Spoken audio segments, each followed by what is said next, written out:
नमस्कार, मैं हूं आपके साथ जागृति मालविया। आइए नजर डालते हैं शहर की प्रमुख गतिविधियों पर।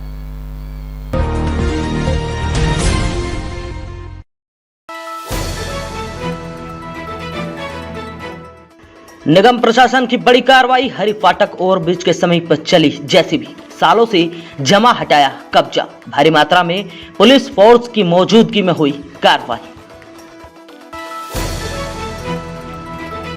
बिजली चोरी के मामले में पिता पुत्र को 3-3 माह का कारावास। विद्युत पोल से चोरी के मामले में न्यायालय ने सुनाई सजा। रामनगर में सरकारी विद्युत पोल से कर रहे थे चोरी। स्वास्थ्य विभाग के लेखापाल ने मांगी रिश्वत। कलेक्टर ने नौकरी से किया बर्खास्त। अनुकंपा नियुक्ति के लिए मांगी थी रिश्वत। अभिनेता संजय मिश्रा पहुंचे बाबा महाकाल के दरबार। आरती के दौरान बाबा की भक्ति में लीन दिखाई दिए अभिनेता।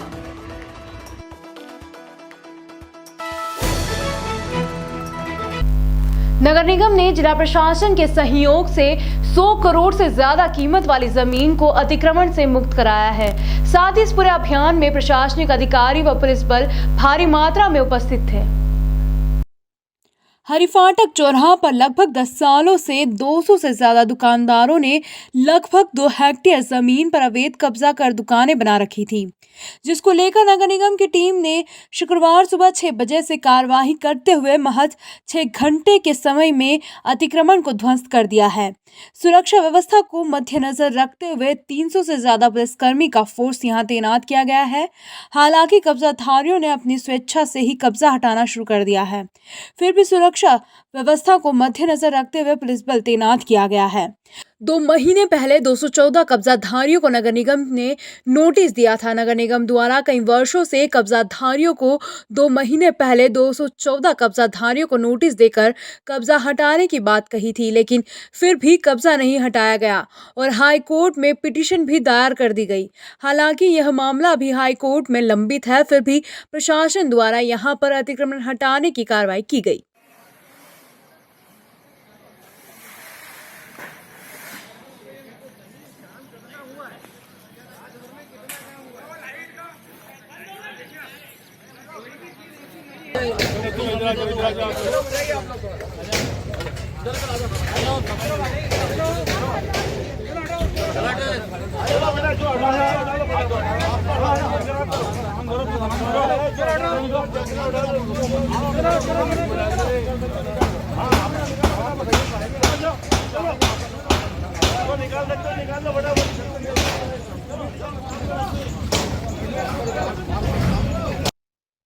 बता दें कि यह जमीन शहर के मुख्य इलाके में आती है, इसलिए जमीन की कीमत 100 करोड़ से ज्यादा बताई जा रही है।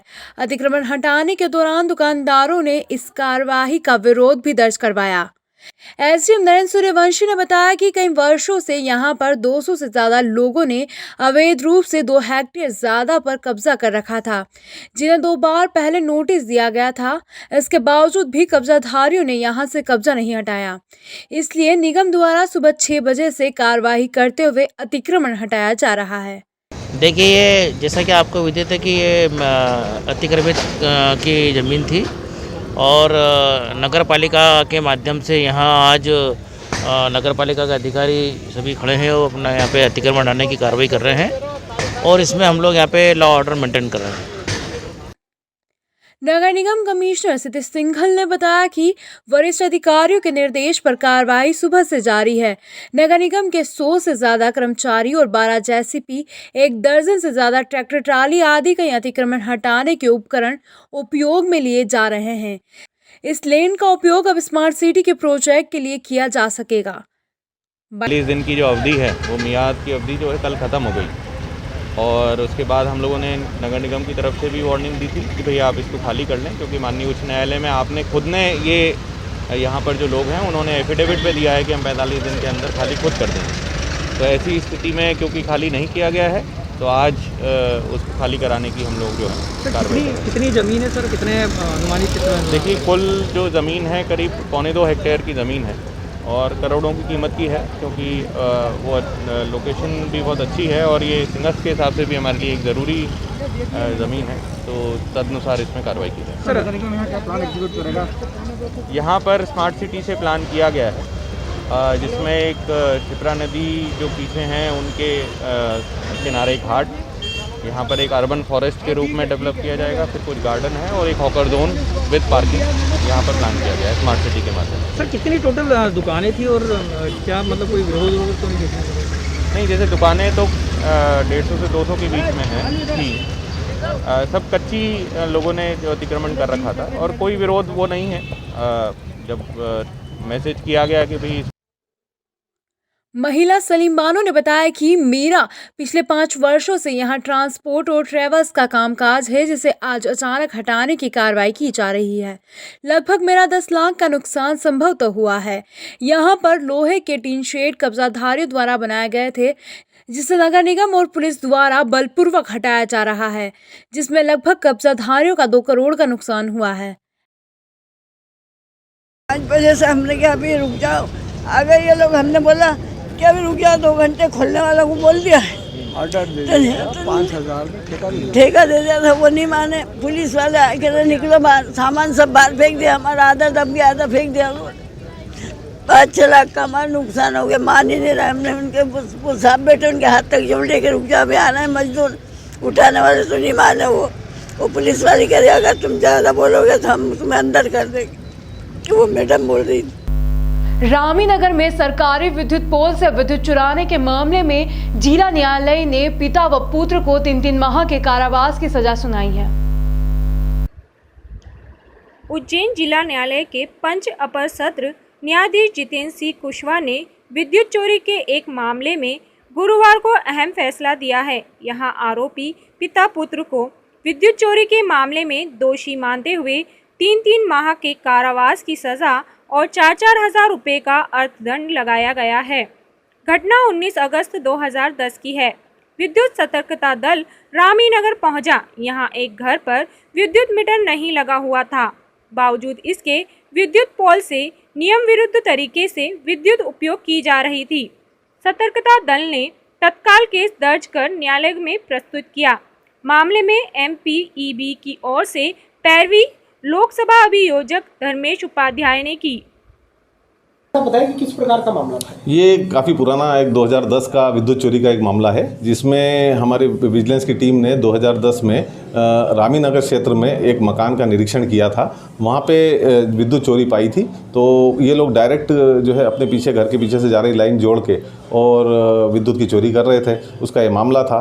इनको उसका एक बिल बना कर दिया गया कि आपने इतने रुपए की चोरी पाई है, पर इन्होंने इसको कोई रिस्पॉन्स नहीं किया। हमारे नोटिस के बाद भी इन्होंने पैसा जमा नहीं किया। आज माननीय अपर सत्र न्यायाधीश पंचम जो हैं, उन्होंने विशेष न्यायाधीश हैं इसके विद्युत के, उन्होंने आज फैसले में इन दोनों पिता पुत्र को दोषी पाया है और इनको 3-3 महीने के कारावास।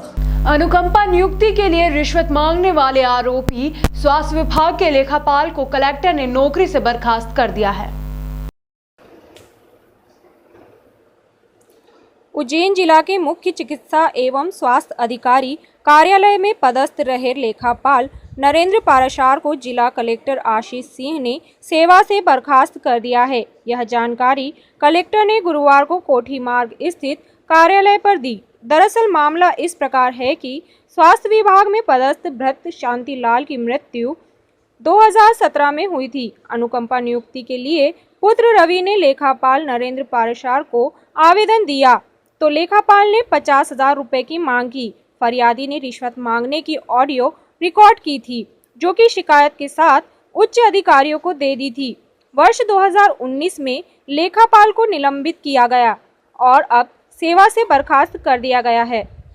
किया गया है कि रिश्वत का मामला था, लोगों का किस प्रकार का मामला था, क्या कारण? CMHO ऑफिस में एक लेखापाल होते थे जिनकी DE चल रही थी, काफ़ी समय से चल रही थी और उनकी DE अभी कंक्लूड हुई है और उसमें ये पाया गया है कि जो उनके ऊपर आरोप लगे थे, लगभग 50,000 की रिश्वत मांगने के उनके ऊपर आरोप थे, जो काफ़ी कुछ प्रमाणित पाए गए। और चूँकि बहुत गंभीर अपराध है, इस प्रकार की अनियमितता किसी भी हालत में बर्दाश्त नहीं की जाएगी। ये बाकी लोगों के लिए एक चेतावनी भी है मैं हमेशा यकीन करता हूं कि हमको बहुत पारदर्शी तरीके से जनता के हित में सदैव काम करना है। अगर इस प्रकार की चीज़ें होंगी तो उसको बर्दाश्त नहीं किया जाएगा। उनको हम लोगों ने सेवा से बर्खास्त किया है, डिसमिस सर्विस से किया है। अगर भविष्य में भी कोई इस प्रकार की शिकायतें आती हैं तो उसको बहुत सख्ती से हमारे द्वारा उससे निपटा जाएगा। उज्जैन आए फिल्म अभिनेता संजय मिश्रा ने गणेश मंडपम से बाबा महाकाल के दर्शन किए और आरती के दौरान बाबा की भक्ति में लीन दिखाई दिए। मशहूर फिल्म अभिनेता संजय मिश्रा उज्जैन के विश्व प्रसिद्ध महाकाल मंदिर पहुंचे। यहां उन्होंने कोरोना गाइडलाइन का पालन करते हुए गणेश मंडप से दर्शन किए। दरअसल जब वे दर्शन करने पहुंचे तो उस दौरान बाबा महाकाल की आरती शुरू हो गई थी। संजय मिश्रा आरती में शामिल हुए। वे बाबा महाकाल की भक्ति में लीन दिखाई दिए। गुरुवार को मंदिर के पंडित दिनेश गुरु ने जानकारी देते हुए बताया कि संजय मिश्रा आम श्रद्धालुओं की तरह दर्शन के लिए पहुंचे थे। वक्त हो चला है ब्रेक का, मिलते हैं ब्रेक के बाद। Hargobind health care centre doctor Manoj Kumar Agarwal द्वारा आविष्कारित आयुर्वेदिक दवाएं जैसे शुगर, गठिया, सफेद दाग जैसी बीमारियों का उपचार किया जाता है। शुगर की दवा में अंग्रेजी दवा तथा इंसुलिन पहले दिन से बंद कर दी जाती है। कई पेशेंट्स की शुगर खत्म भी हो जाती है, मगर इसकी कोई गारंटी नहीं ली जाती। शुगर को कंट्रोल में रखती है। शुगर की दवा आजीवन चलती है। शुगर की आयुर्वेदिक दवा में आलू, चावल, खटाई एवं मीठे का परहेज आवश्यक है। शुगर की दवा यूएसए, कनाडा के लैब से टेस्टेड है और देश विदेश में भी भेजी जाती है। इस आयुर्वेदिक दवा का किसी भी प्रकार का साइड इफेक्ट नहीं है और मात्र 3 से 4 दिनों में इस आयुर्वेदिक दवा से मरीज को फायदा मिलता है।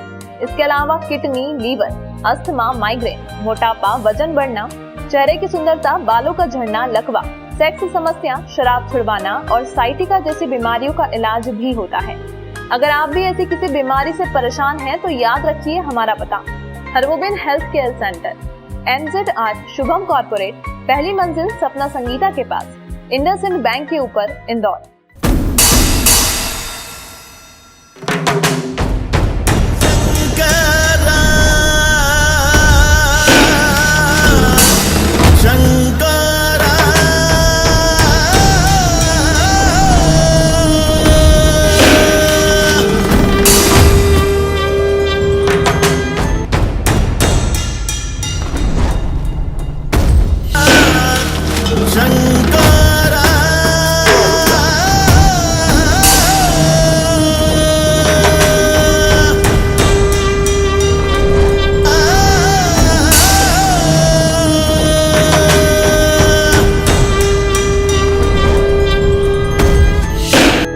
बाबा महाकाल की सावन मास में निकलने वाली सवारी का 21 वर्षों से लगातार सीधा प्रसारण देखते आ रहे हैं आप श्री महाकाल सिटी भक्ति पर।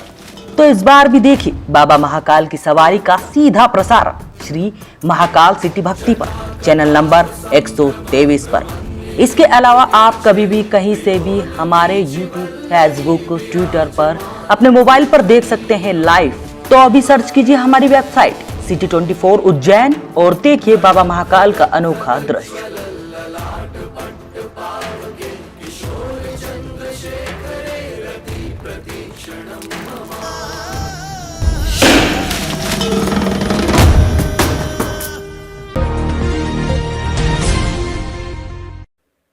उनास ग्राम पंचायत में कानीपुरा में स्थित आंगनवाड़ी निर्माण कार्य का ठेका सायरखेड़ी निवासी राहुल मालवी को उंडासा ग्राम पंचायत के सरपंच सचिव ने दिया था। राहुल मालवी ने कार्य समय अवधि के अंतर्गत निर्माण कार्य पूरा कर दिया था, लेकिन राहुल मालवी को अभी तक अपने मेहनताना भुगतान नहीं हुआ है। राहुल मालवी ने इसकी शिकायत प्रशासनिक अधिकारियों को की, लेकिन अभी तक राहुल का भुगतान नहीं हुआ है। इधर राहुल मालवी ने उंडासा ग्राम पंचायत के सरपंच और सचिव पर भ्रष्टाचार के आरोप भी लगाए हैं।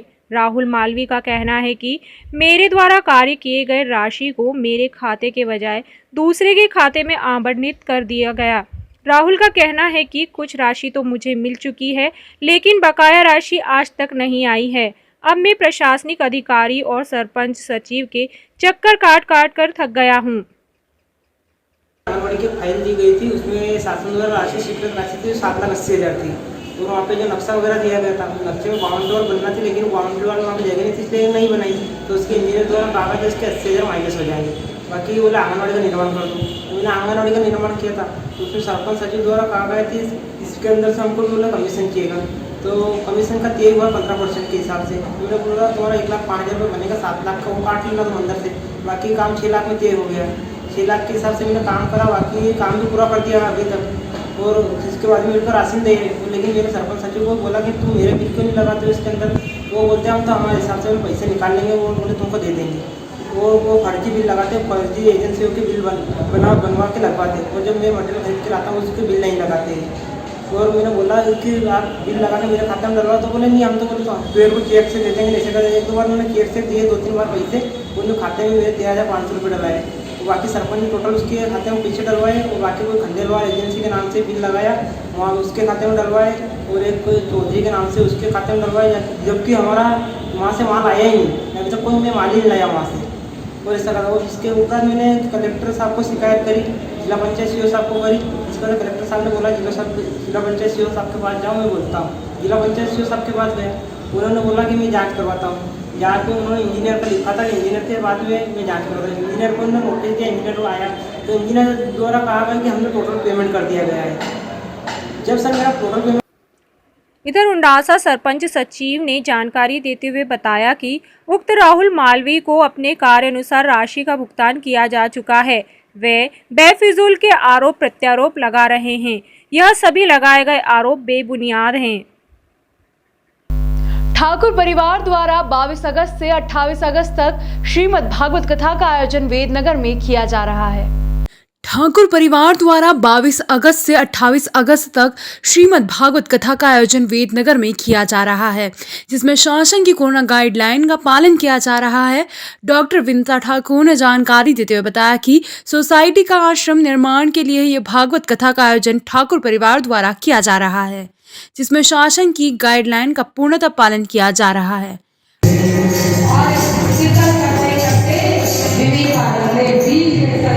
महिलाएं तो आदि जनसंख्या, महिलाओं की आदि पुरुष, आदि तो महिलाएं, उनकी चितवन, उनकी मुस्कान, उनका सौंदर्य और उनके सुंदर करुणामय स्वरूप को देखकर मुग्ध हो गए। और बाकी जो है वो जब मल्ल युद्ध हुआ तो वहाँ सब पुरुष वर्ग है, तो आदि जनसंख्या भगवान ने अपने पक्ष में मथुरा में प्रवेश करते ही किसी ने विवेकानंद से पूछा था, क्या सचमुच वो इतने मनमोहक थे कि उनकी बंसी की धुन के पीछे लोग चल देते थे? तो विवेकानंद ने इसका उत्तर दिया कि अभी सभा में ही आपको इसका उत्तर मिल जाएगा। योगदा सत्संग सोसाइटी ऑफ इंडिया के आश्रम बनाने के स्थापित करने के उद्देश्य से कथा का आयोजन किया गया है, और इसके आयोजक ठाकुर परिवार एवं मित्र मंडल है। किसके द्वारा कथा करा जा रहा है? ठाकुर परिवार की ओर द्वारा ये किया जा रहा है। कथा जो बोल रहे हैं वाचक को, ये महामंडलेश्वर परमानंद जी की शिष्य शीलेश्वरी देवी कथा कर रही हैं। लंगर गली स्थित उज्जैन परस्पर सहकारी बैंक में मना ग्राहक मिलन समारोह। लंगर गली स्थित दत्त मंदिर में उज्जैन परस्पर सहकारी बैंक के ग्राहक मिलन समारोह के अतिथि कालिदास अकादमी के निदेशक डॉक्टर संतोष पंड्या ने कहा कि बैंक की शुरुआत में दरी बिछाकर उस पर बैठकर सेवा आरंभ की। आज बैंक सफलता के शिखर पर है, इसका श्रेय कुशल संचालक मंडल तथा श्रेष्ठ प्रबंधन को जाता है। इस अवसर पर महाकालेश्वर प्रबंध समिति के सदस्य विजय शंकर शर्मा, पंडित जियालाल शर्मा, पुरोहित संघ के अध्यक्ष अशोक शर्मा, पुजारी संघ के अध्यक्ष पंडित गोपाल कृष्ण जोशी, पूर्व संचालक जीवन लाल दिसावल, नारायण बाथली आदि ने बैंक परिवार के कार्यों की सराहना की। अध्यक्षता अनिल सिंह चंदेल ने की। चंदेल ने इस अवसर पर कहा कि सेवा हमारा धर्म है। सेवा के मार्ग में बाधाएं हमेशा आती है, किंतु जनमत के आगे हमें नतमस्तक होना ही पड़ता है। कार्यक्रम का संचालन संचालक ठाकुर हरदयाल सिंह एडवोकेट ने किया। अतिथि परिचय पटनी बाजार शाखा के प्रबंधक विनोद पंड्या ने दिया। इस अवसर पर बैंक के ग्राहक दीपक मित्तल, डॉक्टर योगेश दुबे, शिवनारायण अग्रवाल, पवन वेद, शैलेंद्र व्यास, दिनेश पंड्या, ज्ञानेश्वर जोशी, अशोक त्रिवेदी, सोमनाथ मल्होत्रा, खटके गुरु, शिवनारायण कसेरा, रजाक भाई, सुरेंद्र व्यास, पंडित उमाकांत शुक्ला, सुरेंद्र शर्मा आदि का स्वागत कर कर अभिनंदन किया गया। बैंक संचालक नरेंद्र सिंह तोमर, पुरुषोत्तम मिस्त्री, श्री राम सांखला, डॉक्टर अजय शंकर जोशी, मोतीलाल निर्मल, उपाध्यक्ष निशा त्रिपाठी, प्रतिनिधि राजेश शास्त्री एवं उज्जैन परस्पर सहकारी बैंक शाखा देवास गेट के प्रबंधक राजीव शर्मा आदि प्रमुख रूप से उपस्थित थे। स्वागत उद्बोधन संचालक एसएन शर्मा ने दिया। आभार मुख्य महाप्रबंधक एसएन सोमानी ने माना। इस बैंक के जो सदस्यगण थे तो किसी के यहाँ भी मकान निर्माण आदि के लिए लोन की आवश्यकता होती थी तो यह बैंक हमेशा सहयोग करती थी सदस्यों को और उनका भवन निर्माण होता था। बैंक यह थी शहर की प्रमुख गतिविधियां। इस अंक में फिलहाल इतना ही। अगले अंक में फिर मुलाकात होगी, तब तक के लिए नमस्कार।